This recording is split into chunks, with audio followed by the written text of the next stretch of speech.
Alright guys, welcome back to Schmattz Outdoors. It is going to be a brutal day on the line today. Compared to the last couple days, I've been somewhat spoiled the last couple days.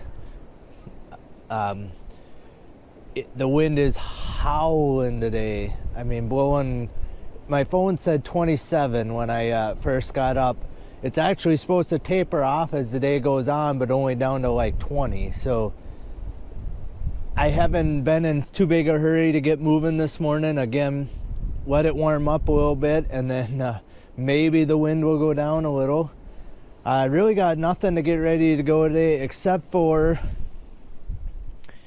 this is my raccoon bait for my dog proof. So it's shell corn and cat food. It's the cheapest cat food I can find, and then I just take some corn and just kind of mix it in.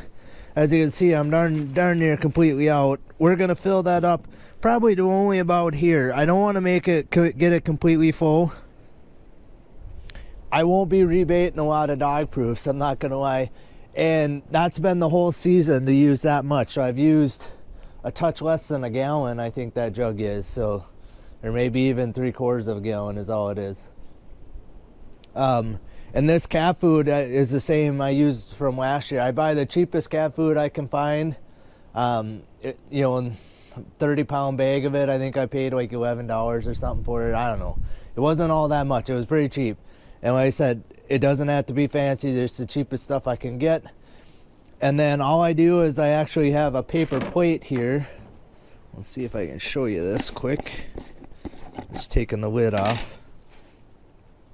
To make it easy to pour out of a 5-gallon pail, I use a paper plate as kind of a funnel. So I just do that, and then I kind of pour from this side so it kind of hits that and runs in. It's pretty simple, and I just throw the plate back in that pail and seal the pail back up. I don't need to haul the pail around with me. Normally on like the opening day or two, I'll haul it around just in case I would run out of bait. I can refill on the line or whatever, but after that, I kind of check everything before I leave the house. Like I check my urine, which I got plenty of urine in there. Peat moss I'm not really worried about today either. Maybe I should be. I'll check the peat moss. How much do I got? I got a good half container there. Well, definitely won't be adding sets in today. It'll be just maintaining. So a half a container will do me like 5-6 sets. So I shouldn't need any peat moss on the line. If I do, I can always refill it. I do carry the peat moss with me as I go because you just never know. I might have 10 catches today and I might need to refill that 2 or 3 times. So the peat moss, I carry a 5-gallon pail in my truck, sealed up. The cat food and stuff I don't, just because I don't need it. And the urine, like I said, I can make about 15 sets with a bottle of urine or more even. It just depends on how aggressive you get spraying it on there on each set. So I won't refill the urine. We'll refill this cat food and we'll be on our way. All right, guys. So we're quite a long ways through the line, probably more than 2/3 easily. And it's just been dead. Other than in that one farmyard, the rats keep messing with my dog proofs. I rebaited them 2 days ago. They're down to like, maybe a quarter of the bait left that I stuck in them. Basically, I imagine my next check, the golf balls will be knocked off again, and if they're empty, I'm pulling them. Like I said, I'm not in the business of feeding rats. I kind of don't feel like I caught 4 skunks and a raccoon out of that little yard anyway, so I don't feel like there's going to be too many more around in there. I don't want to catch the skunks in dog proof anyway. But yeah, so that's the only action I've had. I haven't even seen a set off trap yet today, so. Oh, I take that back. One of them dog proofs was set off. But anyway, I finally got a catch here. I'm at this feedlot here. Back over here, I have 2 sets. I've caught a couple coyotes over there. This place is really disappointed this year. Last year I had 8 coyotes I caught out of this yard here. I had 4 the one day. And there was just a buttload of sign in here. But I tell you what, like, I mean, it snowed and there was not a dog track in the snow until it melted. So 3 or 4 days I did not see a single dog track in here, and I've caught just the 2 coyotes. I've also picked up, I don't know, 5 skunks and a big raccoon out of here. But I do finally have a catch again in here. It's been a few days. And this kind of surprised that I caught this guy. I don't know. We talked last night. I'm not going to let him out of here. This is the first one I've caught anywhere close to here, so I'm not too upset about taking one out of here. But yeah, the catching this guy tells me that there's probably not a lot of coyotes around. We'll get out here quick and show you what we got. I'm going to apologize for the wind in advance because I'm right in the wide open here. This is going to be, I'm going to remake this set, but it's going to be a bugger to do it, I have a feeling, because I'm in the absolute wide open wind right there. But all right, we'll get out here quick. We'll show you what I got. I don't want to be out there any longer than I have to be either, because it is cold out there today. It's in the mid-20s, but wind blowing 20 miles an hour plus.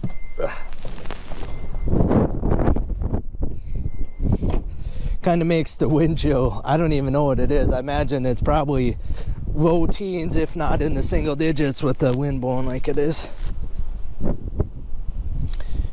All right, so actually just out of pure chance yesterday, I was kind of worried that like maybe they dug up my set. So I got one set here and I got another one right over here, a flat set over there. I've got a couple skunks and a raccoon there, and I think just one raccoon in this set, and then they worked my set under. So I did the best I could to remake it. It actually almost looked better after they worked it up than it was to begin with. But got this guy by both front feet again. Nice looking fox. I don't know if he just got a dirt clod in his butt or what that really is there. But yeah, this is, I think, the very first fox I've ever caught here. And that makes number 11 for the season for me, which is, again, a personal best. I don't know why I'm catching so many fox, or yet there's just that many more around this year, or normally the coyotes keep them away from where my sets are at, or what really the deal is there. But so yeah, like I said, I just had a dirt hole set here. I got myself a nice fox again. Like I said, I'm not going to let him out of here. We'll take him home with me and, you know, pay for my gas for driving around today. So, all right, that's all I know. Like I said, we'll get him taken care of. We'll get this set remade. Like I said, it's going to be absolutely brutal to get peat moss on my trap here, but we'll figure something out. Well, apparently the end of my line is where all the catches are going to be made today. I mean, I checked a lot of empty traps earlier on. I just got done wrestling a farmer's dog out of one of my coyote sets. The set I had the first fox in yesterday, that was out kind of by that rock pile. But I would have guessed, I don't know, 75-pound Rottweiler mix of some sort. We went a couple rounds, but I finally got him out of there. I mean, he was, I don't know, he gave me a fuss. He wasn't really that aggressive, but he was aggressive enough I had to use the catch pole. Like, he was growling and kind of showing his teeth at me, especially once I first started monkeying with him. So yeah, and then that set is right out in the wide open wind again today. So I had a very tough, the first set I had the fox in, that one I got reset pretty easily. It didn't seem like the wind bothered me too much, like my body was kind of blocking the wind or something. So I got my peat moss down and the dirt sifted fine. That set that I just got the dog out of, man, I probably used twice as much peat moss as I would on a normal set, just because as soon as I started dumping, like, it just blew it. It was up in my face. I feel like it's in my nose. It's in my eyes for sure. I wasn't wearing my glasses. We're going to wear my glasses out here. I got another catch. I showed you guys this yesterday.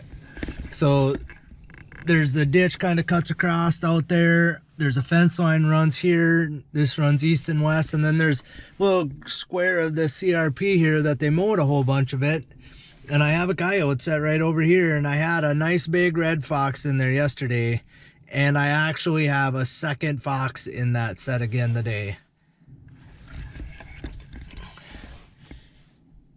I don't know. We're gonna go over there. I'll show you. I'm gonna shut you off, and I'll grab all my gear and walk over there, and then I'll turn you back on. But I don't know. It's one like this is where like you let him go.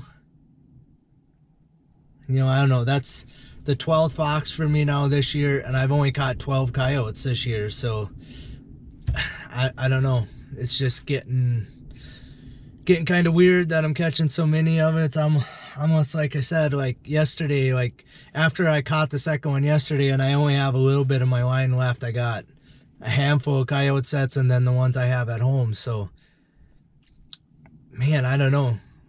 And then I did mention, so over here, there's this gap in that tree line right there. That is where I had the fox killed in my trap, I don't know, a week ago. And then about 2 days later, I caught a second fox in there. So I've actually caught 2 fox. It's probably 3/4 of a mile from here. And then now I've got 2 right here. You know, and last year, I think, I don't know, I ended up with like 2 or 3 coyotes in this section. And I think I ended up with at least 2 or if not 3 coyotes over there. So apparently I got the coyotes thinned out at the fox moved in here, and must have had pups or something in here. But I don't know. I'm not going to let him go. I'm going to say that, but it's to the point where I almost feel like I should be starting to let some of these go. Especially like the last one I caught, I was a long ways from anywhere else where I've caught one. So I wasn't so upset by that. But like I said, I literally had one here yesterday, and I've caught 2 over there. You know, I don't know how big a population there is around, and I don't want to like thin out the entire population either. I want to leave, you know, at least a breeding pair to have little ones, you know. So this one looks like quite a bit littler one. He is just digging a hole over there like crazy. I can see literally like the dirt flying up in the air. He's all kind of hunched up, just shoveling away. I'm gonna go, I'll shut you off. Like I said, I'll grab all my gear and I'll walk over there, get him to quit digging. That'd be good. Quit digging up my set. Didn't make it any worse than it was, but it actually was a pretty easy remake. That fox didn't tear it up too bad yesterday, but God, I don't know. I hope you guys can see him. He's right over here, just standing in the sun. Just a bright red fox. All right, I apologize for the wind. Again, it's just a fence line runs up. The road's right up by where these trees are at right here. And then there's this big drainage ditch runs through here.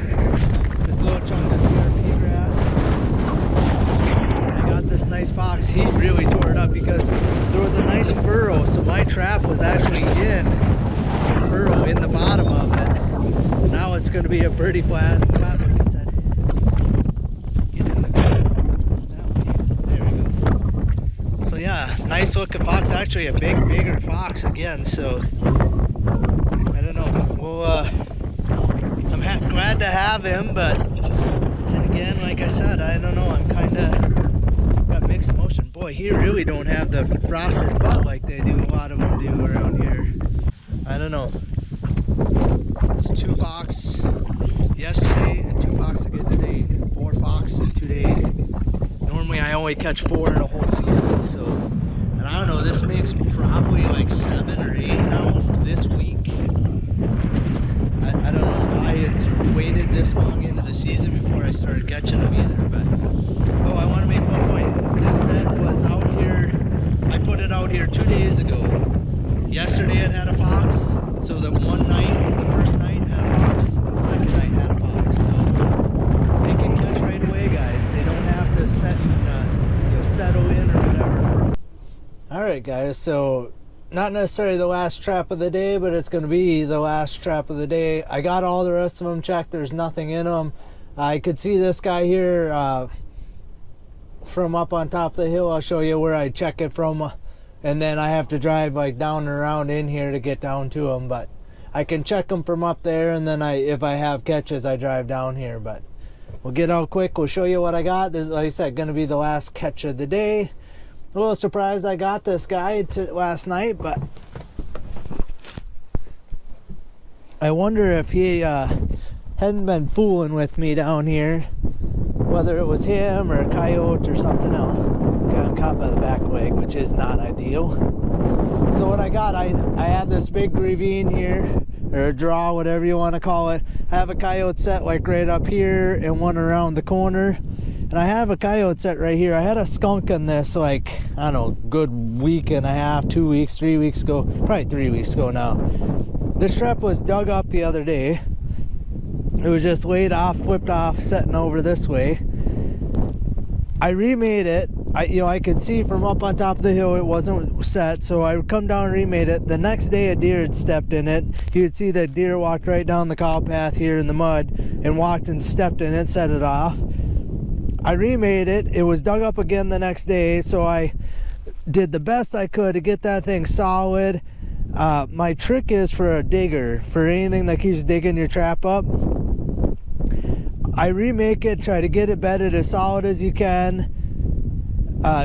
Make your set exactly like you have been making it, but then when you spray the urine on there, like if you have your dirt hole, I always kind of spray the urine around the mouth of the dirt hole, but I'll go like back and forth and kind of sprinkle it, like literally like cover a spot like 1.5 feet in diameter, like sprinkle it back and forth. So the whole area smells like fox urine, like right over the top of the dirt on top of your trap bed, and everything else is going to smell like urine. And then before I do that, when I sift my dirt, I sift a big area, make sure it all looks the same and blend it in the best I can before I do that, to try and help, if there is a digger, like to try and help him not know exactly where your trap is setting. Because he obviously has found it, he stepped on a jaw and it moved, or it got uncovered by another animal or whatever. But hopefully this was my digger and it will solve that issue. But kind of destroyed my set. So my trap was obviously where the shock spring is, kind of where the hole is, where his front feet are, is where my dirt hole was. And the skunk had kind of tore it up. And I have a rock here somewhere. I don't know what he did with it, but there's a flat rock here somewhere that was used to kind of set over that. I don't know what he did with it. Oh, he's setting on top of it.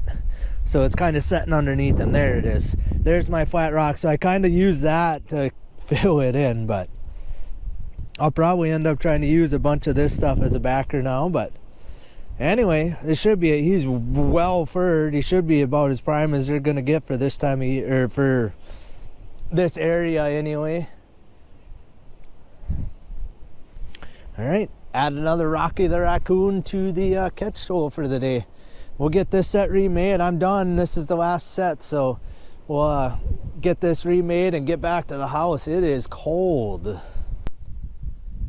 All right, guys, so we made her back up to the house here. Man, it is cold when you're out in the open and the wind blowing on you.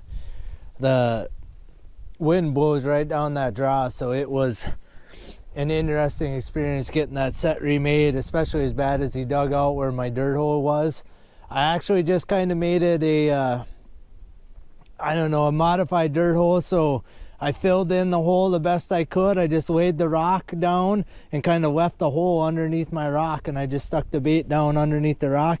Hopefully coyote or something doesn't come and just dig my rock out of the way and then eat my bait, but I could see that rock real nice from up on top of the hill there, so I'm not too worried about it. If they do that, we can see it and go down and get it fixed up. But we'll give you a quick rundown of the catch. So we got this nice raccoon. It's not the biggest raccoon in the world, but he's good or well furred.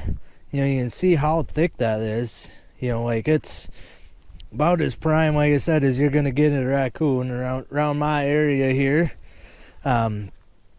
I'm surprised that they were moving because it was chilly and windy all last night. This is the first fox I caught. He's kind of got that frosty look. Not as bad as some, but he's got kind of a weird spot there.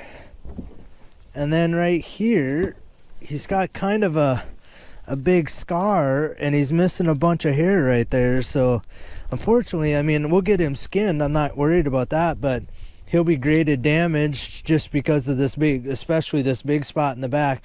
We're going to have to be very careful skinning him and fleshing around that, but I'll get him out of the way. And then this guy here was the last one I caught. He's actually smaller than this other one. I thought it looked like a fair-sized fox, but I would say it's a female fox. I would say that one's a female too. So we got 2 females today. Yeah, this one here, like you could see how, like, you know, kind of the weird tips on that one. This one here hardly has it at all, just right at the very rump. Otherwise, he's got the nice fluffy fur all the way up. That might be the nicest furred one that I've caught all season. It's, again, not the biggest one. You gotta love their big poofy tails. Like, it just, I don't know, and the white tip on there. So yeah, 2 fox again today. That makes 12 for the season now. I have just as many foxes as I have coyotes. I don't know. I hope that changes. I hope I start catching coyotes again. I'd like to leave the fox alone, but I don't know. If I keep catching them, I don't know what I'm going to do with them. Like I said, we'll have to kind of make a decision on each animal as I come to it. You know, if it looks like I can release them, like they're not going to have paw damage. Like the one today I had caught by both front feet. Well, you let that go. He's not going to be able to run real good with 2, you know, sore front feet. None of them are broken. It's just they're going to be super sore. You know, the second one here that I had caught was caught deep. You know, it was caught way up here on his you know, on his paw still. Not quite to where I consider the ankle part of it, but he'd have probably got around just fine for a few days, and then, you know, he would have healed up a little bit and been able to go good again. But I don't know. Like I said, 550s are a little bit big for catching fox. They're not. I'm not setting for fox. I'm setting for coyotes, and fox are just byproducts. So yeah, I don't know. I don't know what to say. I'm hoping that maybe I did thin the coyotes out enough that the fox have had a good go of it, and hopefully, you know, I keep the coyotes thinned down, and then next year there'll be just as many fox around again. So otherwise, yeah. Oh, and so I've been putting up fur pretty much as I catch it the last, you know, week or so. You know, I've been catching like 1 fox or whatever each day. Yesterday I had 2 fox and the 2 skunks. I put all that fur up last night, you know, fleshed it and got it on boards. I don't have any more fox boards, so unfortunately I'm gonna have to, I won't even flesh these guys. We'll just get them skinned tonight, and we'll get them in the freezer. And actually the raccoon, I don't have a board for him either, because I have skunks on all my raccoon boards. So, skunks and a couple of the badgers I have on my smaller size raccoon boards. So can't put that raccoon up either, because he's not a huge raccoon, so I'll put him up on the smaller size board. But I guess a little bit easier day for me today, at least as far as in the fur shed stuff. So anyway, I think that's going to be about it. My hands are cold. I'm freezing. We're going to go inside for just a minute and kind of warm up, and then we'll get to skinning these guys while they're still somewhat pliable. All right. Yeah, I think that's about it. So things went well on the line today. I did catch the farmer's dog. I, got him released. He run off. Well, thankfully, run off. He wasn't real happy that I was trying to get him out of the trap. And actually, I did catch one of our farm cats in one of my coyote sets. Before I took care of this raccoon, I had a farm cat caught in one of my sets here around the house. So got him released too. And he run off like a Dickens too. So he was purring while I was taking him out of the trap. But as soon as I got him out of the trap, he took off. So, all right. Anyway, just want to thank you guys for watching Schmattz Outdoors. Hit the subscribe button. You never know, I might keep catching more and more of these fox. Just weird to me to even say that, but yeah, give me a thumbs up on this video. I'm still 12 is now my personal best. We're setting personal bests every day now, so. And then yeah, go and like somebody else's channel as well. Subscribe to somebody else's hunting and trapping related channels. We all need all the help we can get. Otherwise, we'll see you guys out on the line tomorrow.